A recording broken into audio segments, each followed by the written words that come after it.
Bienvenue sur la foire Art Karlsruhe. Cette année, dans la version en ligne, ça s'appelle Sélection. Vous êtes maintenant dans la visite guidée numérique pour le public francophone. Hum, On va vous offrir une sélection de 9 artistes. Hum, La majorité des artistes français ou vivant en France, des galeries français ou d'autres artistes internationaux. Hem, le thème de cette visite sera la perception de l'espace et je m'appelle, votre guide, Maurice Thynès. Je travaille comme guide, hem, sur la foire depuis 5 années. Normalement, je suis historien d'art et aussi guide, dans des musées et il faut tout d'abord expliquer 2-3 choses. En fait, sur la taille des œuvres que vous allez visiter, mmh les images sur des œuvres est aussi grand que possible, mais c'est pas une indication de leur vraie taille. Si vous voulez voir les détails sur la grandeur, sur la technique, on a à la fin de la visite, des pages avec tous les détails. Pour le reste, c'est un peu plus facile si vous savez l'artiste et le titre. Si c'est possible, on a ajouté des photos sur la présentation dans la galerie pour référence. Et deuxièmement, il y a toujours, des artistes où c'est peut-être pas prononcer le nom exactement, désolé pour ça en avance. Avant de commencer la visite, c'est peut-être intéressant d'expliquer quelque chose sur la foire cette année et sur le caractère en général, pour ceux qui sont ici pour la première fois. Alors, le concept de Art Karlsruhe Sélection, c'est l'idée, une fois, de renouveler le site web pour offrir une façon encore plus confortable de découvrir des œuvres et deuxièmement aussi d'offrir une foire décentralisée. Alors, les galeries qui veulent montrer leurs artistes ont la possibilité de participer et en fait, vous pouvez découvrir les œuvres ici sur le site web et par exemple, dans des galeries qui sont à Paris, vous pouvez voir les œuvres, vérifier votre intérêt sur place. Troisièmement, il y a un programme de médiation culturelle qui, malheureusement, en majorité est en allemand. Si ça vous intéresse, vous trouvez le programme sur le site web. En général, chaque jour, un autre programme. On commence avec la question l'art et matériaux dans cette époque numérique. Comment peut-on représenter les différents matériaux? On a une journée pour l'art conceptuel. Samedi, c'est la femme ou soit les femmes dans les arts et le dimanche, c'est, l'art, les galeries dans la crise. En outre, c'est la question: quel est le caractère de cette fois si on n'est pas en lockdown? Oui, une image ici, on peut décrire la foire peut-être en 3 chiffres. Une fois, on a 120 années de l'art, on a 5 terrains de foot sur surface et 20 000 visiteurs. Alors vous voyez la grandeur, la hauteur, du plafond. Alors l'air est toujours agréable. On a une illumination aussi avec les lumières naturelles. Ça, c'est très agréable. Alors pour ceux qui aiment découvrir, flâner, ça, c'est un endroit qui est très, très confortable. En outre, soi-disant entre les autres foires, est-ce qu'il y a un concept? En fait, cette foire a été fondée il y a 15 ans par un curateur, Ewald Schrade, et il est aussi galeriste et il a observé le marché, il a dit: «Bon, le mouvement dans tous ces salons est de devenir plus international, plus professionnel au point de vue aussi des prix, et plus contemporain». Mais qu'est-ce qu'on fait avec les clients qui ont un intérêt spécial pour une histoire d'art plus nationale ou même régionale, ici en Europe? Qu'est-ce qu'on fait avec, ces clients qui veulent voir peut-être l'art dans un plus grand contexte que les dernières 50 années? Et qu'est-ce qu'on veut faire avec ces clients qui sont des débutants, qui veulent juste acheter quelque chose pour leur living? Et ça, c'est le concept de cette foire, de offre pour ses clients, une surface. Et comme il était aussi un galériste qui vend des très grandes sculptures, il a aussi remarqué que normalement un salon d'art est au centre-ville.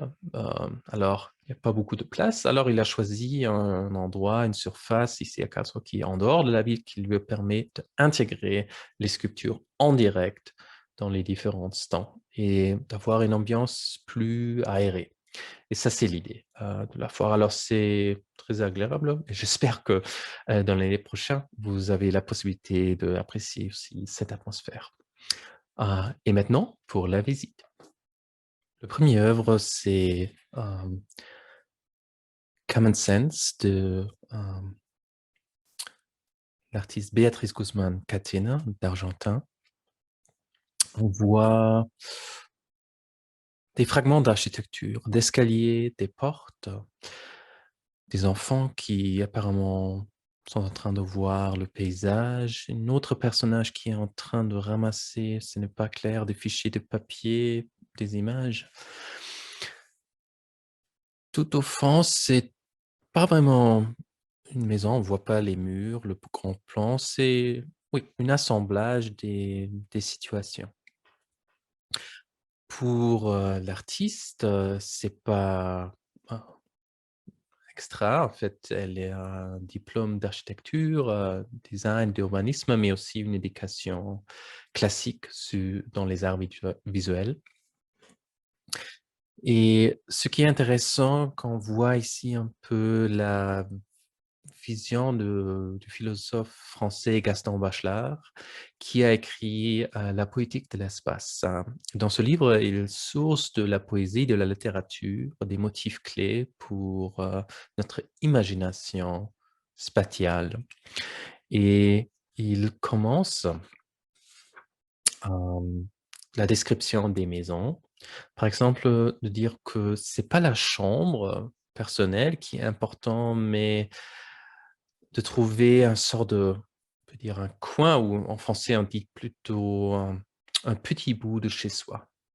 Ça, c'est la clé, le début de notre imagination dans les maisons. Et ça se développe, bien sûr, les portes, les escaliers sont des transitions, une sorte de mystère. Vous avez les caves, la fantaisie des catacombes pour le subconscient. Le grenier, c'est souvent un domaine de l'esprit. Et ça se développe de plus en plus. Et vous allez aussi rencontrer dans ce livre, un sort de maison des rêves. Ce maison de rêve n'a pas des murs, c'est juste la lumière, des fenêtres, la vue, le bleu, la liberté, le vent, la fraîcheur. Et dans ce motif, on peut, soi-disant, voir cette situation, un sort de mémoire des sentiments d'architecture spatiale privée, peut-être des enfants. Cet artiste est offert par la Galerie Charan, qui est dans le Marais à Paris. Elle pour les autres artistes, c'est plutôt figuratif, mais elle a aussi une branche conceptuelle, parfois expressive, mais aussi des artistes médias. Et elle participe aussi au programme d'Art Karlsruhe Sélection. Alors, vous pouvez, par exemple, voir des artistes qui sont offrés actuellement sur notre site à Paris en même temps. Et de ce tableau qui trace, montre ces situations spatiales, des mémoires personnelles, ce lien émotionnel avec, la maison, on va maintenant aller à contresens pour l'imagination publique. Le contraste qu'on va vous montrer, c'est une esquisse sur une sorte de carte postale. Une esquisse pour un projet qui était réalisé, par, Christo, en Italie. En fait, le projet, c'était de créer un ponton dans un lac près des Alpes, de le couvrir de ce tissu jaune, pour donner au public une possibilité de se balader sur le lac. En fait, est-ce que Christo maintenant est un ingénieur? Alors, d'un côté artistique, tout d'abord, elle est où? Tout d'abord, vous avez ce tissu jaune qui forme un joli contraste avec le bleu du lac. Grâce à ce tissu résistant, mais en même temps, la couleur sensible, les gens, qui marchaient là-dessus étaient obligés de marcher à pieds nus et imaginez un ponton qui bouge tout le temps avec le tissu. Alors, juste par le sentiment physique, vous êtes très près, du sentiment de marcher sur l'eau même. Alors ça, c'est déjà intéressant et aussi la perspective. Imaginez, vous vivrez dans ce ville, au bord du lac. Mais avec la topographie, vous avez rarement, le choix de voir votre ville de différentes perspectives, seulement par bateau. Alors, ça, c'est une possibilité de redécouvrir, vos environnements quotidiens, et d'autres endroits symboliques. Mmh. Et ça, c'est souvent une idée de Christo et c'est maintenant, très important, Christo a travaillé avec sa femme Jean-Claude et ils ont formé un partenariat avec le nom Christo et Jean-Claude. Depuis les années, 60, ils ont emballé par exemple, des bâtiments symboliques. À Paris, Point Neuf, par exemple, c'est le plan d'emballer aussi l'Arc de Triomphe. Malheureusement, Christo est mort l'année dernière, mais la ville veut continuer avec cette idée. Et qu'est-ce qu'on gagne si on est en train d'emballer ces bâtiments? Bien sûr, on perd les détails, la décoration, mais on gagne une autre perspective pour la proportion, bien sûr. On gagne un débat sur la signification de ces objets et on gagne aussi une sorte de, hem, un public. Hem, En fait, l'idée, de ces œuvres, c'est de, soyons créer pour le public en général des nouvelles perspectives, un débat et aussi de créer une œuvre d'art qui est grand, mais en même temps éphémère. Parce que ces installations souvent durent pour plusieurs semaines, pas plus. C'est c'est cher, c'est risquant, mais aussi on ne peut pas bloquer, par exemple, l'Arc de Triomphe pour une année, pour le public et l Christo et Jean-Claude, ils étaient vraiment fiers de créer ces grandes œuvres en même temps que ça va être détruit dans plusieurs semaines et ils ont financé ça eux-mêmes, pas soi-disant par héritage, mais ils ont vendu, par exemple, ces esquisses, les maquettes, parfois en édition, parfois, cadre unique, pour vraiment gagner les sous, et alors, soi-disant, les si vous voulez, ces œuvres étaient vendues avant d'être construites. C'était une façon de ce qu'on appelle aujourd'hui crowdfunding, mais complètement analogue. Alors, ça, c'est déjà intéressant. Alors, c'est vraiment aussi le public qui donne l'argent, ou certains publics, donnent l'argent. Mmh. Et pour notre, et c'est aussi important de mentionner, par exemple, ici, la galerie Art Édition et Fils, ils travaillent depuis 30 ans avec, Christophe Jean-Claude et ce genre de partenaire qui, produit aussi, ces éditions. C'est vraiment une partie intégrale de la création de ces œuvres.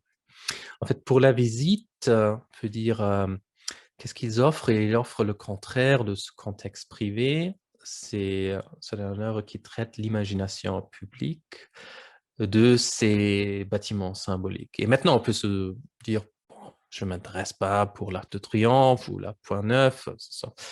Hem Et il y avait dans l'histoire d'art, surtout dans les années 70, un groupe d'historiens d'art qui ont dit: «Oui, on a l'habitude de décrire tous ces bâtiments, ces églises, les palais, en fait, les bâtiments des élites.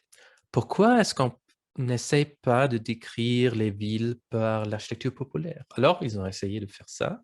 Ils ont découvert que ça devient très difficile de différencier une ville d'une autre si on veut se concentrer seulement sur l'architecture populaire.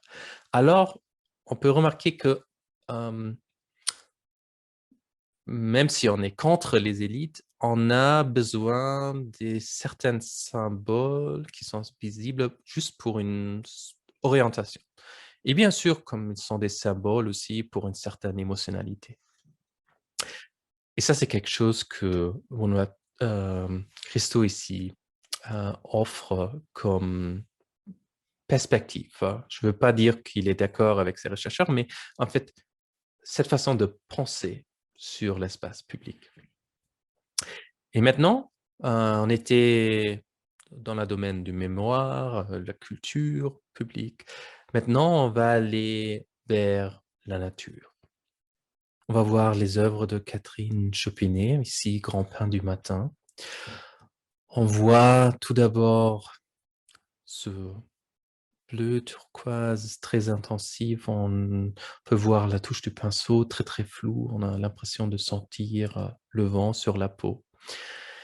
Et elle, comme peintre qui était éduquée à l'École nationale des supérieure des arts décoratifs à Paris, elle retourne dans les pays de son enfance, qui étaient remarquables. Elle retrace les paysages, les plantes, mais aussi une certaine qualité, lumineux, hem, dans le sud.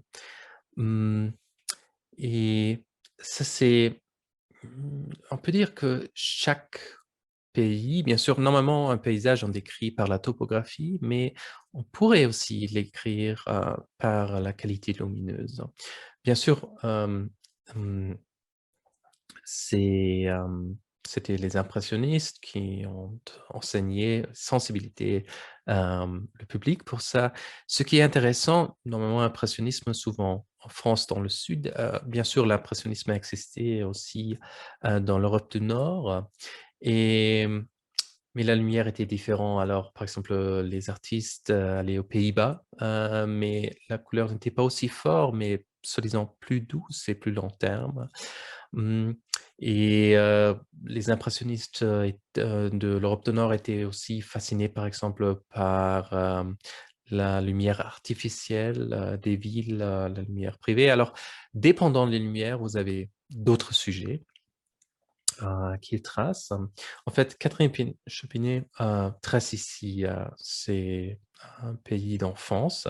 Elle fait partie du programme de la galerie Reuss-Feier, une galerie aussi à Paris qui a un programme très divers entre figuration, pop, abstraction, mais qui visite la foire Art Karlsruhe depuis 12 années. Alors, long terme. Mmh et fait aussi partie, de ce programme Art Karlsruhe Sélection. Alors, vous pouvez aussi, visiter la galerie et les artistes qu'on peut voir ici. Et si on parle des impressionnistes, il y a un artiste qui fait une recherche là-dessus, une recherche artistique. Cette recherche nous mène à une image classique, c'est Monet. On a une touche de pinceau vivant, des couleurs brillantes, tout est en train de bouger, fait en plein air. Les impressionnistes étaient responsables pour ce sentiment, des couleurs et à côté, à gauche, apparemment un contraste. Sériel, géométrique pur, mais les 2 éléments en contraste, liés, avec une harmonie des couleurs et comment il travaille, Janus qui a fait une image gauche, et juste soi-disant pour, référence, je vais vous montrer une image, de la galerie, que vous sentez un peu la grandeur. C'est un autre tableau, mais le système est le même. Hem, alors quel est le système de Janus? Comment est-ce qu'il travaille? On on retourne pour l'image. En fait, il travaille avec un ordinateur et c'était un programme qui était programmé spécialement pour lui et ce programme prend les couleurs dominantes, d'un tableau et après ces résultats, il essaie de recréer ces couleurs à la main et après il va arranger, les différentes lignes sur le tableau. Alors, il y a un côté personnel, subjectif, un côté artisanat dans cette démarche. Pour lui, soi-disant, éviter le dessin, la figuration, ça veut dire pour lui, c'est la peinture pure, juste la couleur. En outre, il est un peintre qui était éduqué à l'université des arts appliqués de Offenbach, qui est maintenant aussi éducateur pour la peinture, dans les universités. Hem et les arts appliqués connaissent ces systèmes des couleurs. Si vous avez rénové quelque chose, vous le connaissez comme en achetant, des couleurs, les architectes en parlent, les grandes marques de mode dans leur système. Chaque pays a ses systèmes, hein, un peu comme le goût, les épices sont toujours un peu différents. Maggi, hem, le goût est toujours différent dépendant du pays. Alors ces systèmes existent autour de nous et il utilise ça. En fait, si vous voulez, ce contraste entre les 2, c'est un peu comme, vous prenez une pièce musicale classique et quelqu'un fait une variation du thème, dans un style complètement différent. Par exemple, musique concrète, alors électronique, mais en même temps classique ou une variation en jazz, mais on voit les différences, mais on voit aussi le principe qui est là. Mmh, une chose, c'est, dans la galerie Side aussi à Offenbach. Une chose qui est très intéressante, c'est qu'en même temps que, Janus trouve un code de couleur, un système pour Monet, on peut trouver un autre système dans le monde réel, en fait, un système, signature lumineux de la lumière même. Au premier regard, ça semble la même chose. Mais Ingedig ici ne recherche pas, les couleurs d'un artiste, elle recherche les couleurs de sa mur blanc dans son atelier, proche d'un fenêtre. Et on peut se demander, bon, si le mur est blanc, alors, d'où viennent ces couleurs? Bon, de la lumière. Mmh et elle fait des photos. Pourquoi est-ce quand nous, on ne le voit pas? Normalement, nos yeux s'adaptent, fréquemment, pour, dans notre cerveau, recréer le blanc, neutre. Mais avec, un appareil, on peut retracer ce changement subtil durant la journée. Ça, c'est quelque chose que Ingedig fait soigneusement. Alors, pour ce tableau qui s'appelle, heu, «Lumière de, printemps blanc», elle a pris les jours de 2015, mars au mi-avril, différentes dates et elle prend des photos, elle filme et ce matériau, elle recherche pour des couleurs intéressantes. Et dépendant de la chronologie d'un journée fictif, la chronologie qu'on peut voir en détail, dans quelque chose qui est agrandi, c'est juste hem, à la fin de l'image, détail, alors vous pouvez retracer, ça c'est le soir. Et c'est la chronologie qui arrange ça et vous avez à la fin, des lignes très, très fins qui représentent le changement minutieux de la lumière durant un jour. Bien sûr, c'est le caractère lumineux, la signature des endroits où elle vit, devant son atelier. Et la chose qui est intéressante, bon, Janus recherche, heu la signature lumineux, le code des couleurs des artistes, mais elle retrouve, code de couleurs dans certains endroits et de trouver ça, de si vous voulez, prouver ça, grâce à la machine, vraiment comme, la science, ça c'est surprenant. Engedik travaille depuis, les années 65, tout d'abord comme un peintre qui s'intéresse pour les différentes notions de blanc. Alors, les tableaux étaient blancs, mais en même temps, colorés par les nuances. Elle a continué de travailler avec, l'appareil de photo et juste pour vous donner une référence comment ça se voit dans une galerie, vous voyez l'œuvre là sur le mur.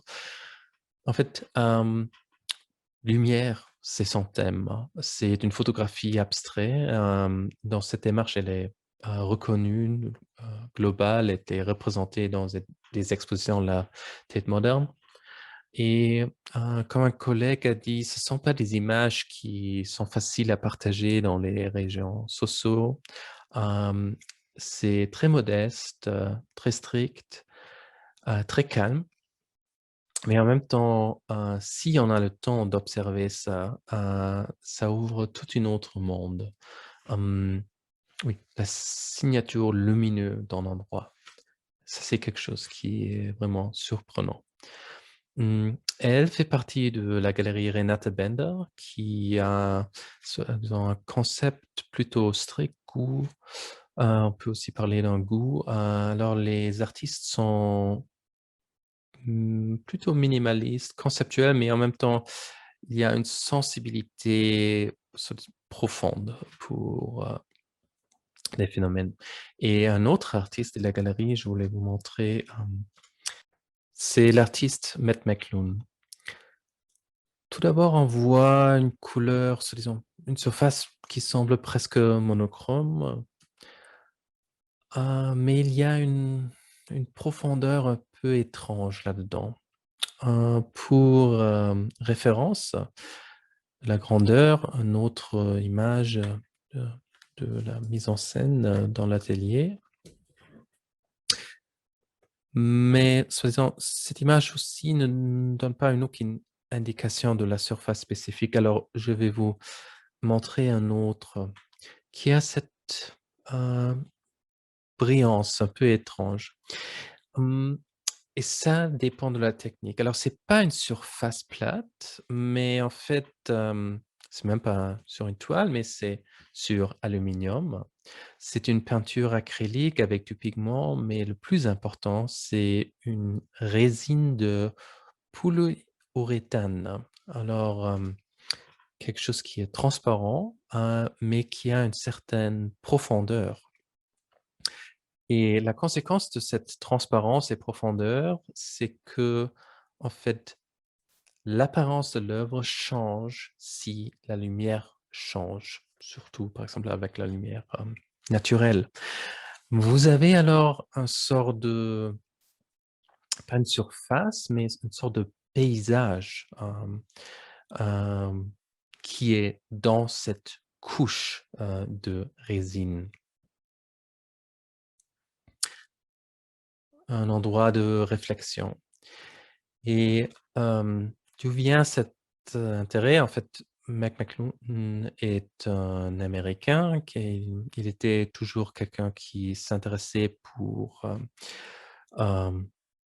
faisant une façon abstraite des, paysages.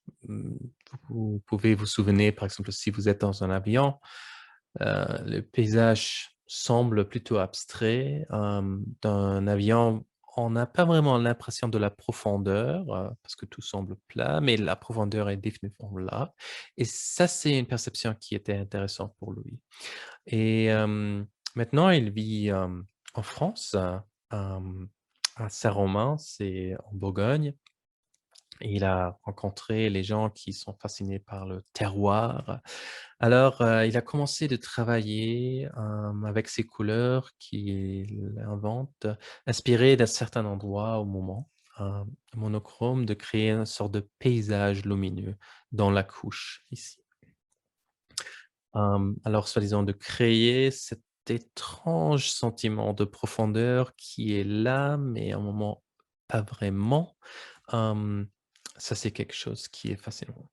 En fait, il y a un lien pour certains endroits ou un sentiment, mais, on ne sait pas, c'est une sorte de énigme. Alors on a juste la possibilité de faire une méditation, une perception, d'un instant pur, mais il y a ce lien. C'est en fait, ici, la couleur est imaginée. C'est pas observé comme il indique, mais imaginé. On peut aller aussi encore dans une autre direction. Ici, on voit aussi les couleurs fluides, en même temps peu plus vivantes, plus séduisants, et avec Jérôme Legrand. C'est les couleurs acryliques en mélangeant avec l'eau. C'est en même temps, soi-disant, méditative et vivant. Ça, c'est une combinaison qui est assez rare. Mmh, est-ce qu'il y a un lien avec un paysage, quelque chose, une histoire? Non. Par exprès, Jérôme Legrand préfère de rester en mystère ou pas parler beaucoup pour donner l'espace de l'imagination au spectateur, découvrir soi-même. Alors, la seule chose qu'on a pour observer, c'est une sorte de méditation ou une observation à un instant absolu. Hem, dans ce processus, on va, rencontrer ses propres idées et ça, c'est quelque chose que Leonardo da Vinci a recommandé aux jeunes artistes pour développer leur fantaisie. Chercher un vieux mur d'une église, d'un château, et de juste l'observer, plusieurs instants et après un certain temps, votre champ visuel, le chaos va s'organiser dans des visages, des paysages et ça, c'est quelque chose pour s'entraîner à la fantaisie, aussi de se rendre conscient de ses précautions. Et de cet aspect soi-disant méditatif, si vous voulez, c'est un peu comme un Rorschach test. Hem, on a beaucoup parlé du mémoire, public-privé, une signature lumineuse du monde, des artistes, quelque chose qu'on trouvait, quelque chose méditatif, subjectif.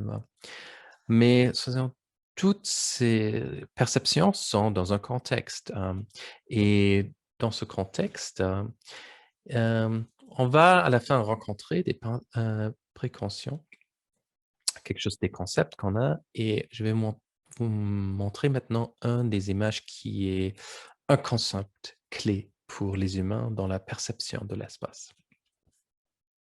Si vous observez cette image, vous pensez peut-être: «Ah, je connais cette image, la grande bleue».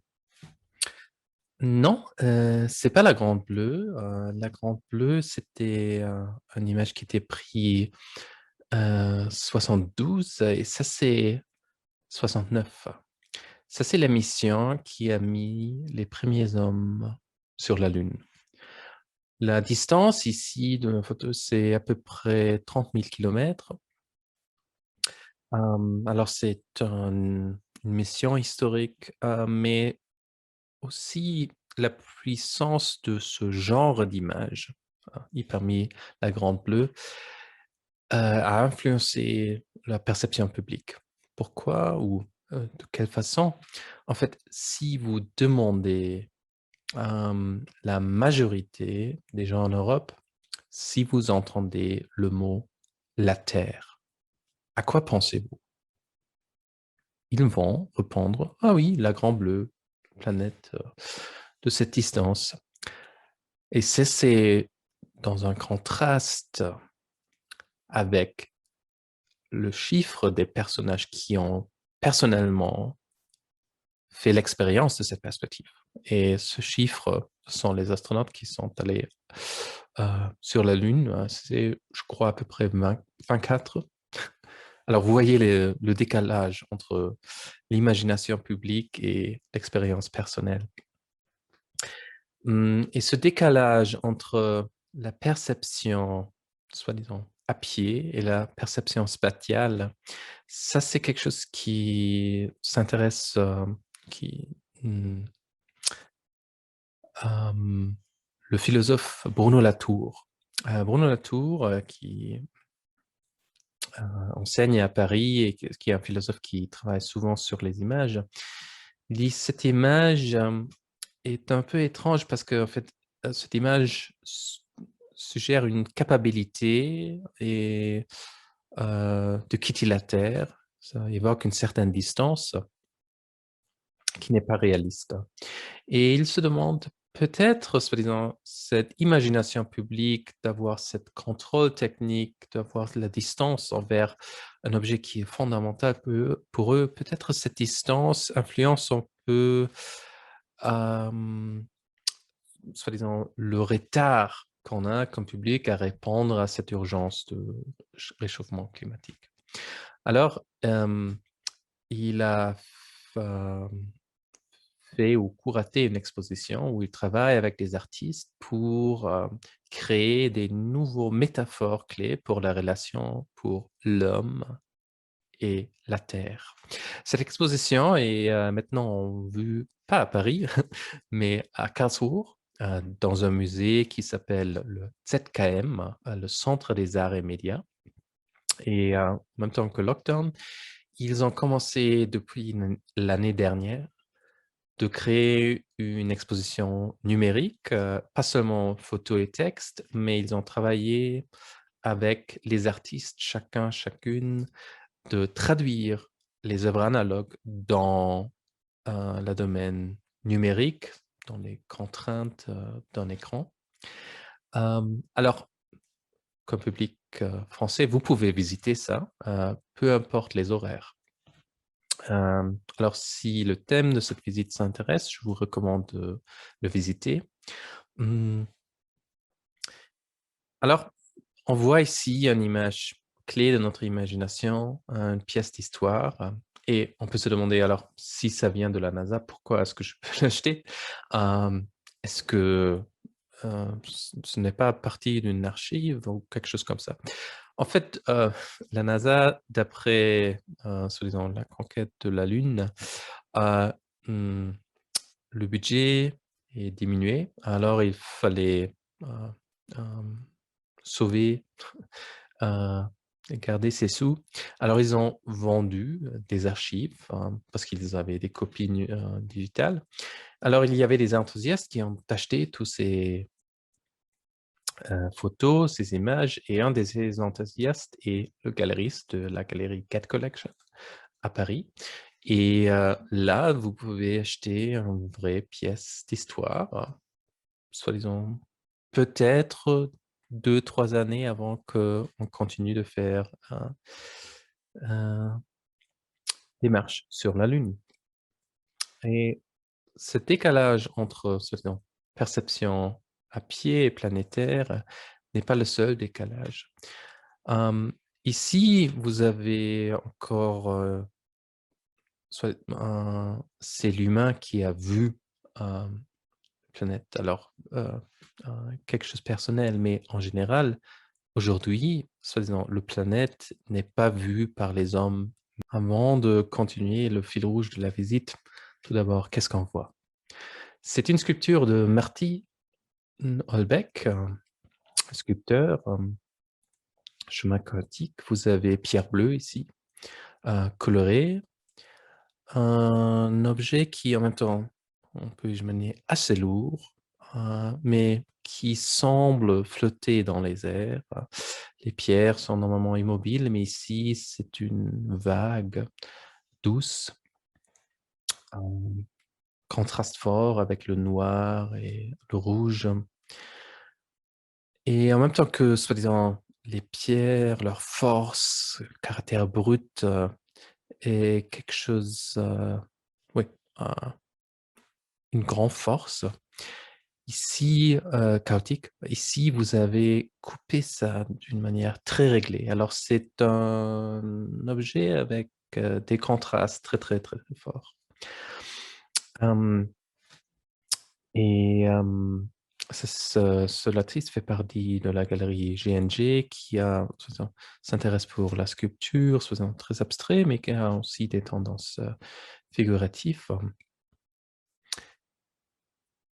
et qui fait aussi partie de cette, section Art Karlsruhe Sélection, et dans le contexte de la visite, qui est en train d'observer le planète? En fait, ce sont pas des humains, mais ce sont des machines, et pourquoi est-ce qu'ils font ça? Parce qu'ils vont capturer des données, Et ça, c'est une des grandes décalages dans la perception spatiale. C'est, vous avez une planète qui est un objet de grande continuation, qui est sublime, fluide, transformatif. Mais qui décide quel objet est important et quel objet n'est pas important? C'est-à-dire, on coupe la Terre en différentes parties avec tous ces satellites. Et ça, c'est quelque chose qu'on voit aujourd'hui. Et ça, c'est un élément, c'est une grande question, au point de vue de l'histoire de l'esprit, c'est-à-dire qui décide ce qu'il existe sur la Terre. Parce que si vous n'avez pas des données, c'est plus difficile de justifier que quelque chose existe. Et oui, de sélectionner dans cette existence du contenu qui bouge, qui est transformatoire, de décider, maintenant, ça c'est intéressant et ça c'est quelque chose qu'on jette. Ça, c'est une des questions clés pour notre perception spatiale. Ces éléments contradictoires entre nature et esprit ou culture. En général, ça c'est quelque chose qu'on peut aussi voir ici. Alors, pour une conclusion, qu'est-ce qu'on a vu dans notre visite de la perception de l'espace? Enfin, tout d'abord, avec Béatrice Guzman-Catena, on a vu que, en fait, euh, les références absolues, les carrés-mètres, les murs, ça, c'est pas vraiment intéressant. Pour l'homme, compte les petites choses, ce qu'on peut appeler un petit bout de chez soi. Nous sommes peut-être un peu comme, si on suit les pensées de Gaston Bachelard, un peu comme des escargots qui portent leurs échelles, alors les mémoires, ces espaces avec lesquels ils avaient un lien émotionnel profond avec eux et qui essayent de retrouver ces moments. Hum, En outre de cette expérience privée, on a l'expérience publique pour Christo et Jean-Claude qui essaient de transformer notre vision de ces bâtiments symboliques qui donnent une sorte d'identité ou au moins une sorte d'orientation vers le public. Hum, des œuvres, soi-disant financières par le public, éphémères, mais quand même très très grandes. Et à part de l'imagination, on a bien sûr aussi une côté de sensibilité avec Catherine Copinet, pas seulement pour les paysages et l'objet, mais aussi pour la lumière.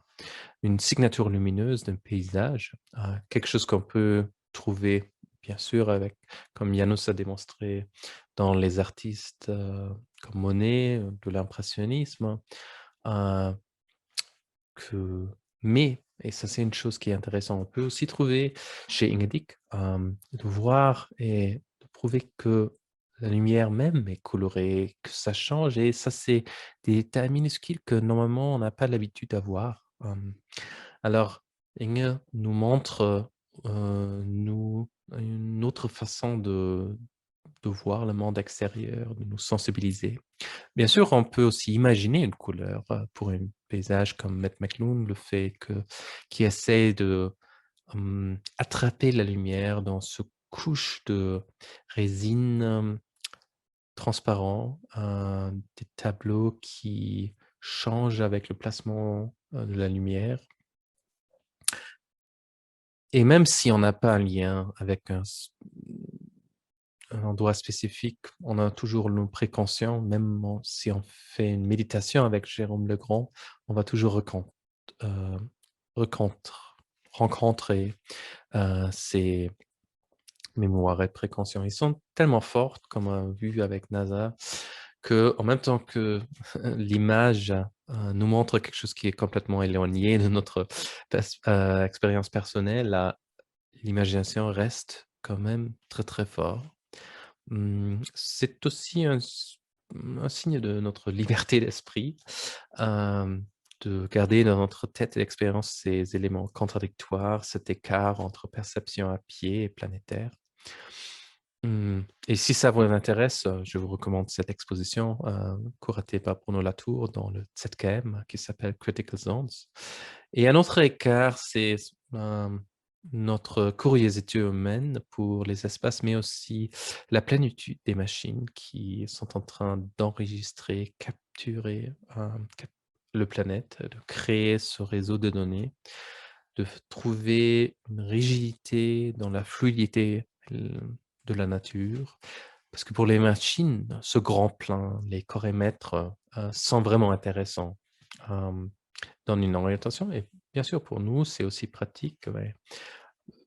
Dans certains contextes, chacun de ces démarches est pratique, mais il y a des éléments contradictoires et qui sont productifs et ça, c'est aussi, hem, un bon mot pour une relation avec un autre. C'est pas toujours l'amour, ouais, c'est une, très joli sentiment, mais, un amour longtemps pour une œuvre, c'est souvent aussi que cette œuvre a des éléments contradictoires à soi. On travaille, on observe, on continue, on arrête, on reconnu, on recherche.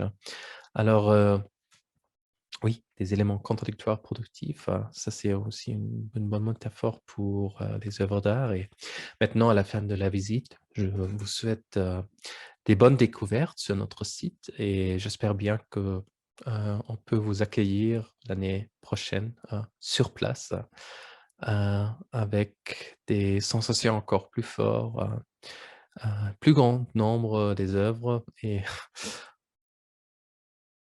en espérant aussi avec, un contact humain profonde.